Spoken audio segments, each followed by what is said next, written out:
I was driving down East Washington Street in Marion County, Indiana in about 1982-1983. My son was looking out the car window and he said, "Look, there's a flying saucer." I looked up and saw it. I hurried to the first street and pulled into a parking lot. We sat there watching the disk for about 5 minutes. It was just above the tree level. There was no noise. It had lights underneath it that flashed on and off. Other cars were driving down the street and did not see the disk. One other car parked by me and watched it too. The lights were red, white, and blue, or red, white, and green. It has been so long now that I can't quite remember the exact colors. It seemed like it was there for water or the electrical lines. It finally just disappeared. I can't really remember the year also. I did call 911 and asked if anyone else had seen the UFO. He acted as if I was crazy. A few days later, there were a lot of people near Muncie, Indiana that seen exactly what I had saw. Janine. Unforgettable flight. This is a record of my rare experience while flying home from Texas one day in January. My friend, John Miller, who piloted B-24 bombers during the World War II years, was along on the trip for the ride. The year was 1974 and I was going to a law seminar in Phoenix. We stopped in Texas for fuel and checked the weather en route. It looked like there might be considerable weather over the mountainous portion of the route into Phoenix. We continued on to El Paso and stopped to check again with flight service. It did not look good, so we remained overnight in El Paso and took a commercial flight to our destination the next morning. Following the seminar, we returned to El Paso to pick up our plane and return to Columbus. The date was January 12, 1974. My airplane was a Cessna Centurion, a 6-passenger, high-performance plane, so classified for light aircraft, with a single Continental EO520 engine. Our aircraft registration number was 9458M. It was a cold, clear day for our return. I recall that we stopped in Springfield, Missouri for refueling and landed on an absolute sheet of ice.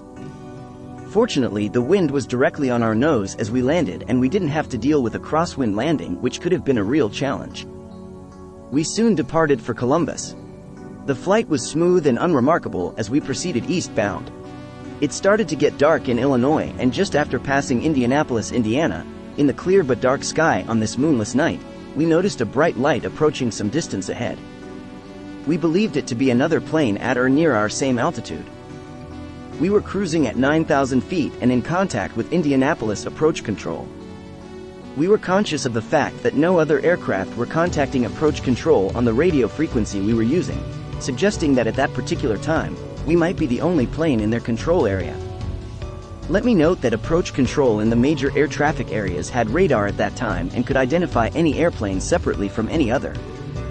It is also common for air traffic control to contact any planes in its area of jurisdiction and alert them to any other traffic flying near the same altitude when two planes are approaching each other or likely to cross paths. For example, I expected approach control to contact me and say, "58 Mike, you have approaching traffic, 3 miles, 1,000 feet above you." He never did. We watched this oncoming light for what seemed like 5 or 10 minutes. Of course, we had no idea of its distance from us. There are no benchmarks up there to gauge distance, and at nighttime you might see a light many, many miles away.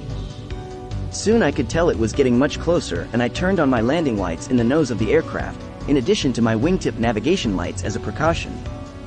The light just kept coming at our altitude and I was getting tense. In a moment it was close in front of us and I banked my plane sharply in a steep right turn and banked to get away. The very moment I did this, the object with its light, in the flash of a moment, abruptly reversed direction by rapidly climbing and proceeding more than 90 degrees to the right of its former course. Picture the bottom half of the letter Z. That was its trajectory. All of this happened in a split second and I observed what I thought was the tail of this object climbing in the darkness at incredible speed, with 2 less bright lights, which quickly disappeared from our view. Given our right turn position and the speed which this object displayed, I cannot describe it further, It just could not be made out in the darkness, and what seemed a split second. It was a frightening event. I turned to John and said, "John, was that a jet?" He replied, "Hell no, that wasn't a jet."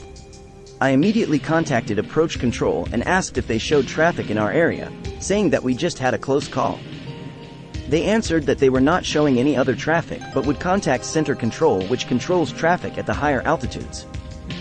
In a moment he came back and said, "Indianapolis Center shows nothing, you're the only traffic we see at this time, 58 Mike." All I could think to say was that something else came awfully close. We were both incredulous. This was something tangible. It traveled a considerable distance, it maneuvered, it changed direction in an amazingly abrupt motion, and no other aircraft, even those flying today, would be capable of such aerodynamics. I've heard the responses to UFO sightings before. It was moonlight on a cloud. There were no clouds nor moon. It was a reflection of what, and its long trajectory and complete change of direction would argue against this. It was the pilot's hallucination. If so, 2 seasoned pilots experienced it at the same time. The remaining flight home to Don Scott Field went quickly, and I don't even remember that part. This occurrence was heavy on my mind for weeks and, indeed, was one of my most memorable experiences ever. It remains vivid in my memory. John Miller would say the same thing. Richard C. Pickett, Columbus, Ohio, January, 1985.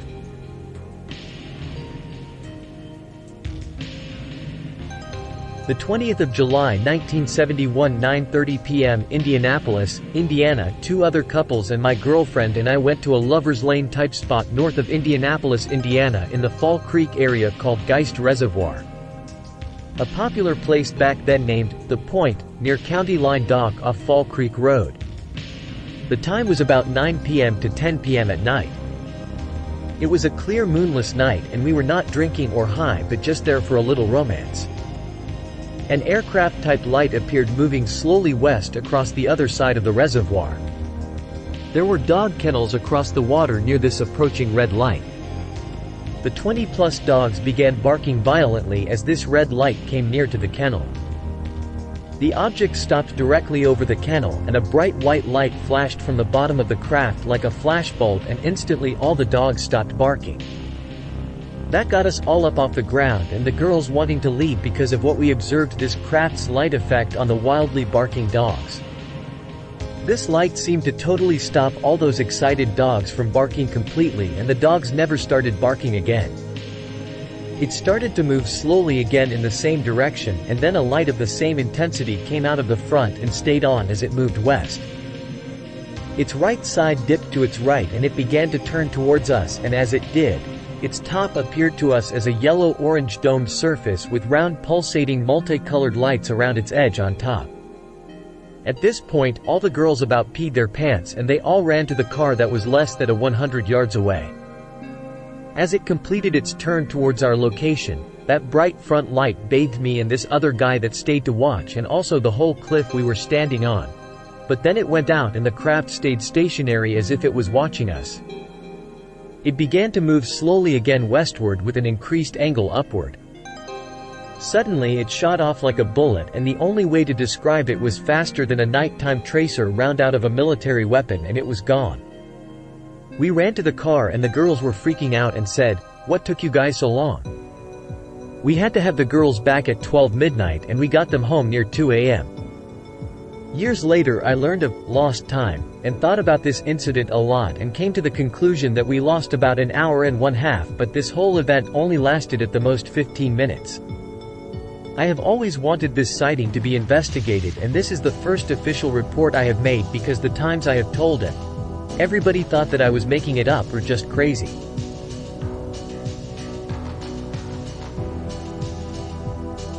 In the fall of 1972, Indianapolis, Indiana, around 7 p.m., our family was driving to meet friends, when we saw a lot of people out on their sidewalks looking up at the sky.